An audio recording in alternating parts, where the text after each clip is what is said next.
KQZ ka dhënë dritën jeshile për kandidatët e regjistruar brenda afateve për zgjedhjet e pjesshme në 5 bashkitë e vendit që do të mbahen në 9 nëntor. I vetmi emër që pati deklaruar futje në garë dhe që mbetet jashtë saj është kandidati i pavarur për Bashkinë Vlorë, Gjergj Nika. Ai mbetet jashtë gare pasi sipas Celibashit nuk pati respektuar procedurën për të regjistruar si kandidat i pavarur.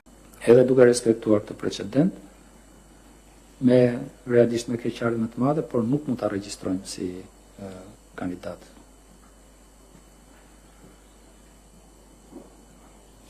Natyrisht që keni gjithë të drejtën për ta kontestuar këtë vendimarrje, por në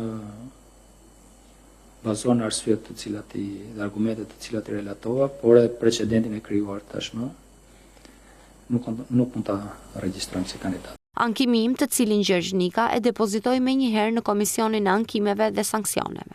Në të njëjtën mbledhje u hodhi dhe shorti për renditjen e kandidatëve në fletën e votimit. Më konkretisht, në Bashkinë Vlorë, Brunilda Mersini do të jetë numri 1 dhe Dionis Soto numri 2. Për Bashkinë Cerrik, Eligert Hima do të jetë numri 1, Amarildo Hoxha numri 2 dhe Florenc Doka numri 3. Për Bashkinë Mat, Altin Bojni do të jetë numri 1, Eduardo Brahilika numri 2, Suzana Pasha numri 3. Për Bashkinë Tepelen, Gabriel Guma do të jetë numri 1, Gramos Sako numri 2. Për Bashkinë Berat, Ervin Ceca do të jetë numri 1, Pablo Shkarpa numri 2. Më 9 nëntor do të mbahen zgjedhjet në 5 bashki, ndryshe nga dekreti i presidentit Begaj, i cili jepte edhe dritën jeshile për zgjedhjet në Bashkinë e Tiranës. Vendimi i kushtetueses pezulloi pjesërisht dekretin e Begajt, pas ankimimit të Veliajt për procedurën e ndjekur për shkarkimin e tij. Gjykata kushtetuese do të mblidhet më 31 tetor, por pavarësisht vendimit që ajo do të japë, Tirana do të mbetet jashtë procesit të 9 nëntorit.